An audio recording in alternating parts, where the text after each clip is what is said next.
Well, hey, this is fun. This is the Christmas special. I'm Pastor Here we Chris, go. and Merry Christmas to you all. I feel like if any time we're starting out with a heavy dose of hot toddy. Oh boy, right here. So no, Merry Christmas, and Christmas is right around the corner. Here we go. So we're gonna spend a little time just having some fun, asking each other some Christmas questions, and then we'll see where this. How old were you when you knew what wassail really was? Oh gosh. Last year. I think so too. When Heidi Bybee gave us like the wassail tutorial at like. You're like, I didn't even know there was that much to it. That sounds too extensive. Why don't we just for me. call it apple cider? And there's probably some. Somebody's gonna be offended. Someone's like, I'm gonna probably get some email like, here, let me explain what wassail is to you. Well, you've never obviously had my wassail. Yeah, right.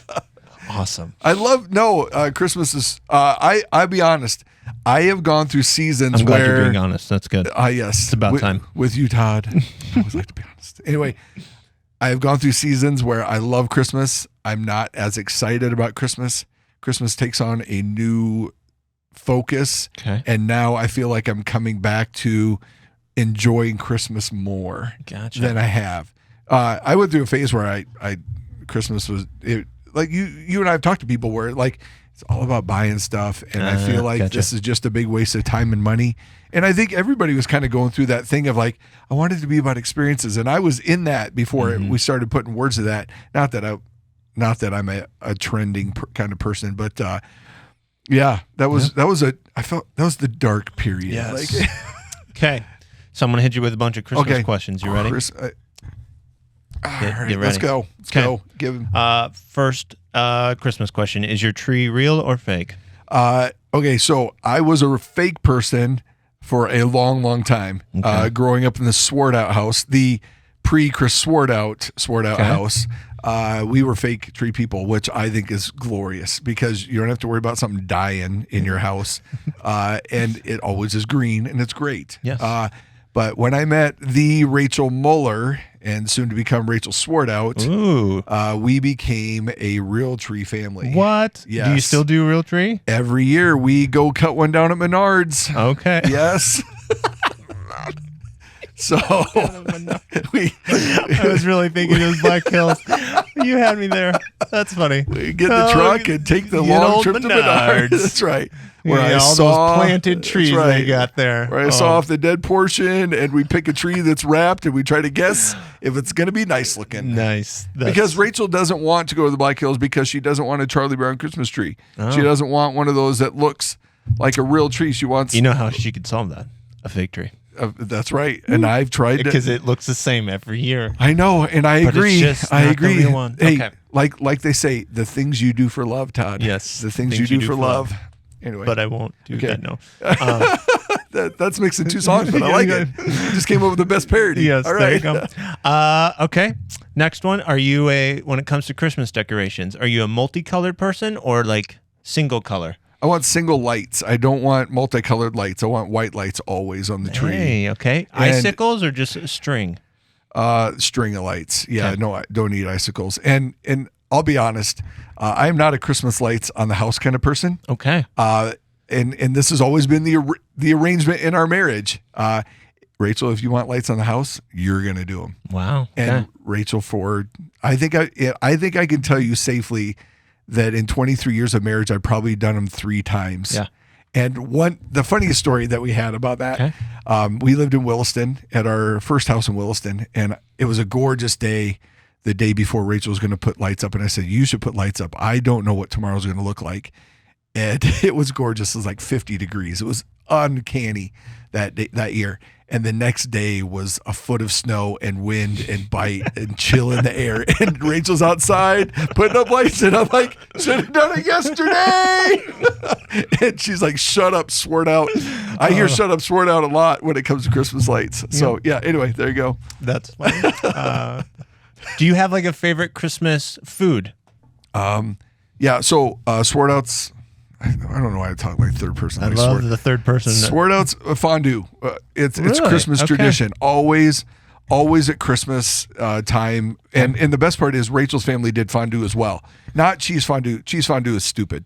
Chocolate fondue. No, not. I love chocolate fondue. We are a vegetable oil fondue. We're talking steak, chicken, shrimp, meatballs. There you go. And giddy up. And it's what I look forward to every year. Okay. Cheesy potatoes, crescent rolls, maybe some scalloped corn, but fondue, man, it's where it's at. Elf on the Shelf, do you do that? No, okay. Man. I'm just curious. My favorite Elf on the Shelf thing.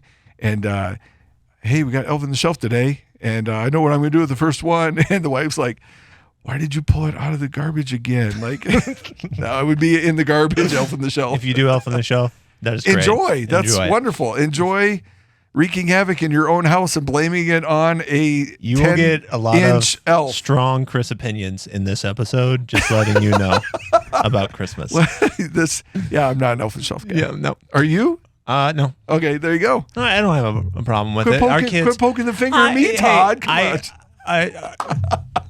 It seems like more work around Christmas. I know. And I'm like, my kids have asked because other people, and they're like, hey, when are we going to do Elf? And I'm like, I don't know.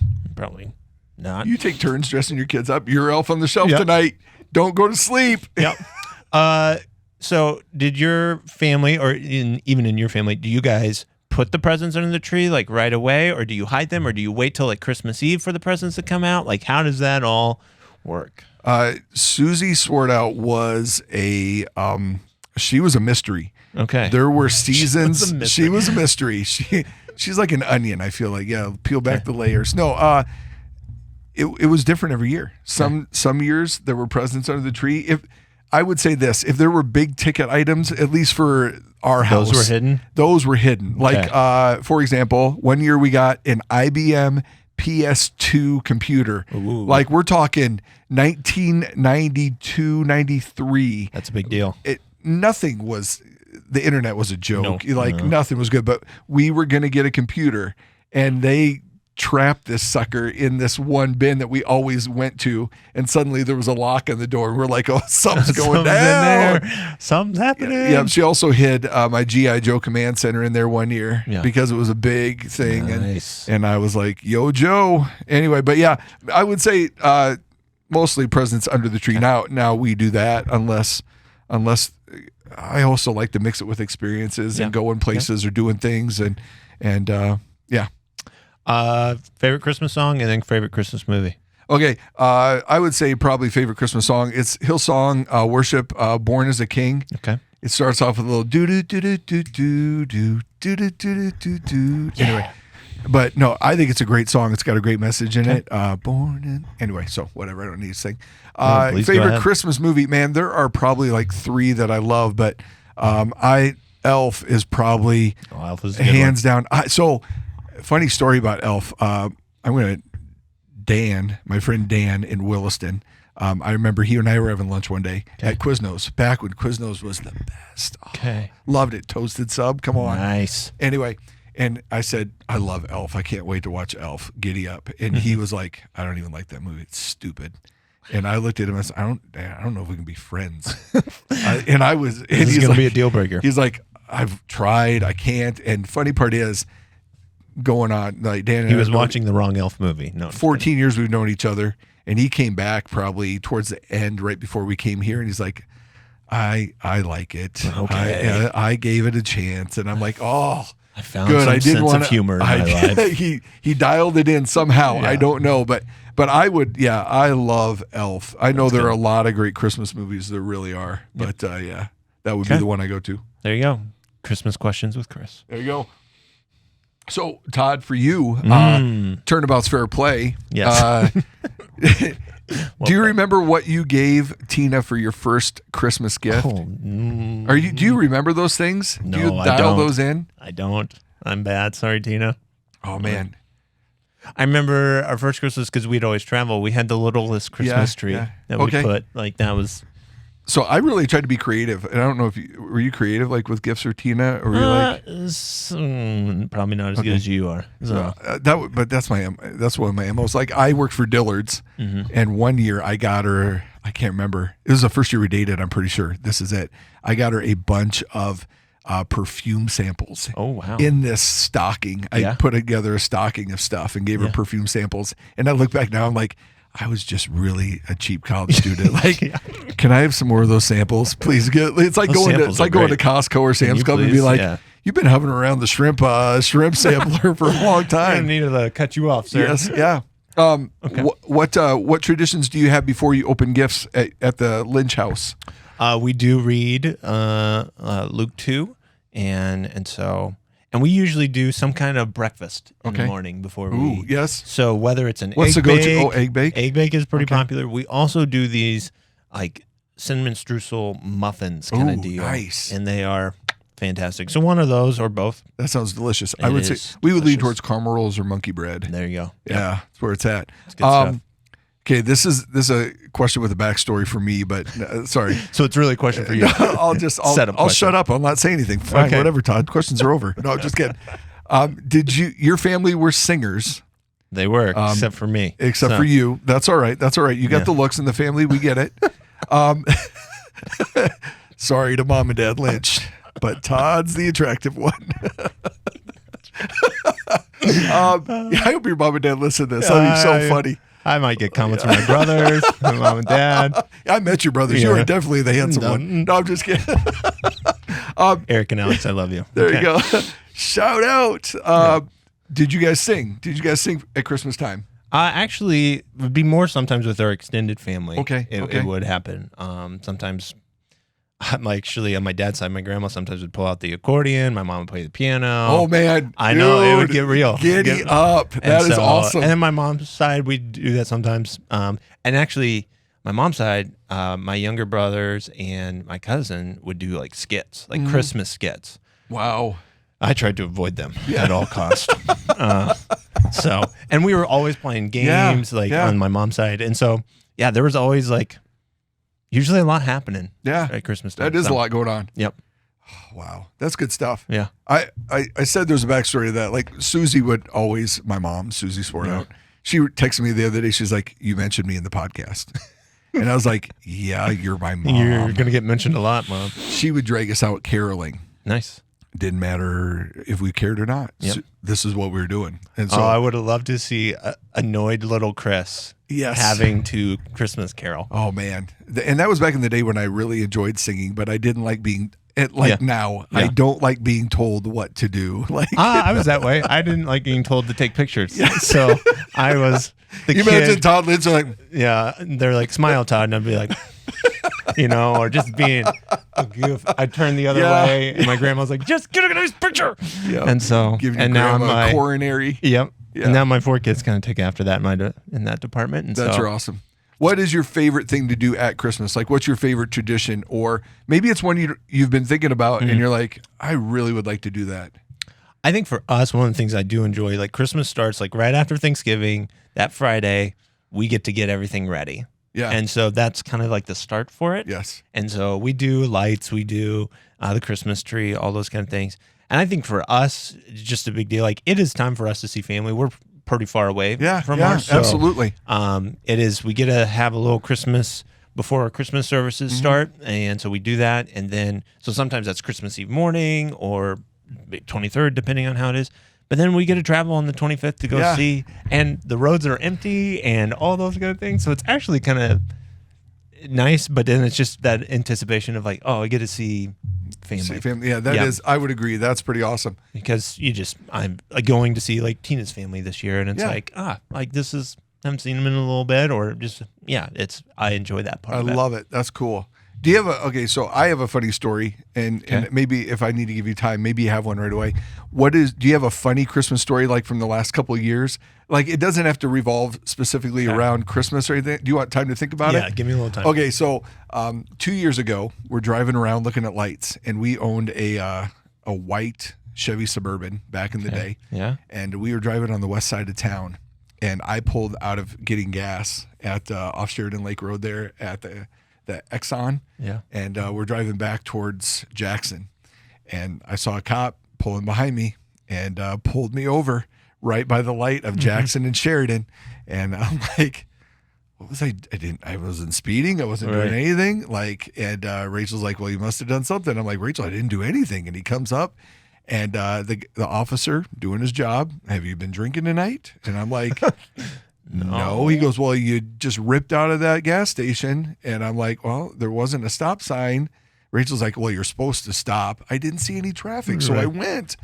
And he goes, I'm like, sorry, officer, I don't drink. Yeah. Right. Where was his answer? Right. And I'm like, no, I'm serious. Yeah. I don't drink. I haven't had a drink. We're just looking at Christmas lights. And all the while in the back, Taylor at the time is like, I got a Capri Sun. Do you think he wants it? And she's like, Rachel's trying to have the conversation with me and the cop. Rachel's trying to have the conversation with Taylor not to roll down her window and say, hey, would you like a Capri Sun? And she's like, do not roll down that window. Shut this down, Taylor. Chris, Shut it down. just say okay. And so he goes like, well, I'm going to go back and look. And so he went back. And Taylor, this is not the time for Capri Sun.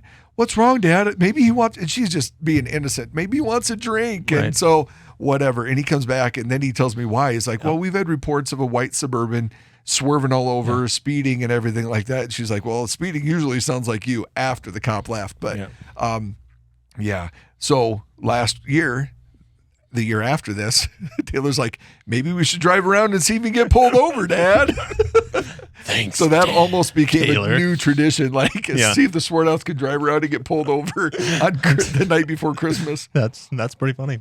I can't remember. I think it was Christmas, but we were driving back and we chose to do like the late night driving. Yeah. I think it was just Teen and I. And we were just trying to get in quickly. And I got pulled over because of all the lane violations because I was so tired. And all of the lane, all of them. Do you have a list of those lane? Because she pulled me over, this cop did, and she was like, sir, I saw about 8 or 9 lane violations in the time I've been following you. And I was like, I'm so sorry, officer, but it is late. I'm just trying to get home. And of course she says, have you been drinking? I'm like, no, kind of the same look. I'm like, no, I really haven't. I'm just trying to get home for the holidays.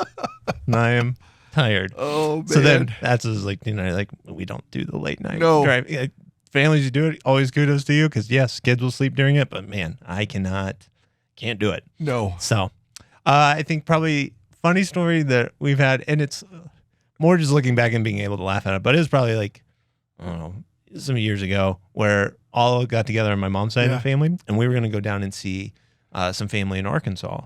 And so we were like, okay, well, we rented a van and all that kind of stuff. This was the year everybody got sick. Oh, no. And you're all in the van. Like, I have to, now I remind you, Mike, my dad is one who usually loves to drive. Yes. He was not feeling so good. He's like, I'm going to need you to drive. And I was like, okay. So he's just in the back, like hunched over and just not feeling well. And so, but we were going to go see his family. So we wanted to be there. And then it was just a crazy time. Like, who's going to be next? Yes. And the whole time you're sitting there like, dun, dun, dun, another one bites the dust. it was exactly that feeling. And it's like, okay, well, let's see how this goes. So one of the reasons, going back to trees, and this is my story, but we had a cat, we had a fake tree, we had just got new carpet in the house. Yeah. And we lived in a church parsonage in Denison, Iowa, and it was a great house. I look back at that house going, man, if I had that house, that'd be a great one to have. But we had just gotten carpet, and we came home from church, from Christmas Eve service. I think it was Christmas or caroling. Yeah. Whatever Susie made us do, whatever. Anyway, and there was blood all over the carpet. Oh, no. Up, down, in, out, whatever. Apparently, the cat had gotten spooked with this very sharp, rigid tree base for our fake tree, slit its back leg, and the cat then proceeded to run all over the house, blood everywhere. My sister's freaking out. My cat's dead. My cat's dead. No, it's not. We haven't found it yet. Yeah. Go upstairs. The cat is there with a big puddle of blood there. Oh, the cat is about ready to die. Yikes. And we got it stitched up and said... The cat survived? The cat survived. Wow. I don't know how that cat survived. Yes. It used probably about 6 of them up that night. It was... But it was crazy. It was so weird. Like you come home and it's like one of those weird horror stories. Like we had a cat. I mean, this cat always knocked over at Christmas. Yeah, and so it was always like, okay, we hate you. We literally hate you. Stop it. You've tried 3 times. It falls over every time. I don't know if it just didn't like it. I don't know. Yeah. Well, crazy. No, man, Christmas is, is great. I hope that you have a great Christmas. We both, that it's awesome. We get to spend time with family or some friends, whatever it looks like. Man, those are some of those weird moments where you're in college or Christmas becomes different, you get married. I proposed to Rachel right before Christmas with her family Christmas. And that at in the back of a pizza ranch. Giddy and up. then it changes too, of like your family gets bigger, and then you're starting to have family with yours. Like I'm seeing my family go through that. Like you sometimes see grandparents now, as opposed to it used to be always at grandparents. All the new traditions that you want, or things that you bring with, just or things kind of that you adjust, don't. In some levels. So I'm glad fondue survived. Yeah, it did. Man, bring it on. Let's go. I'm ready. But then with new traditions come different things that we kind of talk about. We talk about reading the Christmas story, before presents, or also talk about a word of the year. I think mine was listen this last year. I don't know if I really did a good job with that or not. My wife would probably say, no, I didn't. She'd be like, well, maybe you did. You're on a journey. Okay? You're on a journey of listening. The rest of my life. Yeah. Right? But you may have taken a step forward, but a few steps back, but you're getting there. You take the good, you take the bad, you take them both in there. No, I'm just kidding. But listening for God's voice. But my word for the year this year is promise. And for he who promised is faithful. But literally this idea of, for me, holding unswervingly to this hope we profess. Yep. And to me, I'm thankful for God's promise. I'm thankful for the promise he's given us of heaven, of that he's going to watch over us, he's going to provide for us. But I don't know, for some reason, man, that God put that in my head, and I'm looking forward to that. That's one of those things that I'm excited about. It's good. For me, the last few years I've had like pace and time, and I think God's just really. Time for me has always been one of those resources that God's given me that's been hard to be like, okay, no, it's yours. And so I've been working on that, and I feel like what God's doing is teaching me to go at a slower pace. So now I feel like this next part of it, for this next year, is just learning to be content in that. Okay. Learning to be content in all things, but especially in this, just like, okay, God, like part of me would love to be going faster at things. Part of me would love to be like, oh, I want this to happen. And it's just like, learning to be content with where I'm at, content with what I'm doing, content with where my family's at, all those kind of things, instead of, I feel like there's some stuff in leadership where you just want to feel like, what's the next thing? What's the next thing? Yep, I don't think that's bad, but there's also a side of it where I think God's going, okay, but it's good. I was really hoping your word was going to be speed for the year, because then then you could really tap into that cake song. Yeah. He's going the distance. He's going for speed. He's really content. And there for you in your time of need. Anyway, wow, look at this guy. What do you do? What do you do? Full of that. That's probably a good way to say it. Full of parodies. We'll just say that. So one other question. Are you an eggnog guy? No. Man. Are you? I can hit the eggnog pretty heavy. Yep. Yeah, I do enjoy. I've tried it. It tastes fine, but it's not something I'm like, man, I need that. Yeah. All I can think about is like that Will Ferrell skit where it's like, milk was a bad choice. But I know people feel that way about eggnog, but I do not. I'm a big eggnog fan. But anyway, there you go. What do you? So as we wrap up our time, what are you looking forward to with Christmas here at Fountain Springs? I think I'm always, in awe of just the Christmas services that God helps us kind of pull off in the favor, and just seeing the people come and being a part of it. And so I always am leaving Christmas Eve after the services are done going, man, God, that was good. Yeah. And all the people who volunteered to make it happen. But also the sense of like, man, we had this many people be able to experience Jesus. Yeah. And whether it's their first time or whether it's their 100th time of experiencing or 2000th time of experiencing a Christmas service, you're just going, no, that's good. Like, no, it's just taking that step back and going, man, this is good. So it's always one of those years of doing it for now being here 14 years. It's just, it's a part I look forward to. Yeah. Same with Easter, but just Christmas has a little bit more of a family dynamic to it that you just see families together. You see these big sections and it's like, man, like, I hope this is just something that's really special for them, just like any family, like being able to be together, but also bringing hope for those who maybe Christmas is a tough time. Yeah. So I just, there's a lot of thoughts and emotions, but also just being in awe of what God's doing. Yeah, that's really cool. I like it. Yeah, I would say like if this is your first Christmas with a different surroundings or a different home dynamic, man, lean into those people at church. Hopefully we can be a blessing to you. You're not alone. We love you. Be a part of our family at Christmas time. And I agree. Just seeing those families. One of my favorite things about Christmas is now that we do the candles again is watching kids just look around the room and go, this is the coolest thing It's still, ever. even as an adult, Yeah. you see the room just light up slowly. It's still kind of this like, man, it still gets you. This is awesome. Yeah. Yep. Well, very cool. Well, hey, we loved it. We love being able to kick off the podcast, but we love being able to talk about Christmas. We really hope that you and your family and you have a great time this Christmas season, and it goes really well. And hopefully you come out with a great story too. Yeah. Funny story. I'd say laugh, have some joy in the midst of it, but I hope it's rich. Yep. And it's also time with God and being reminded of what it's truly about. So Awesome. Well, hey, we'll see you in the new year. You guys take care of yourselves, and we'll talk to you next time. See ya. Merry Christmas.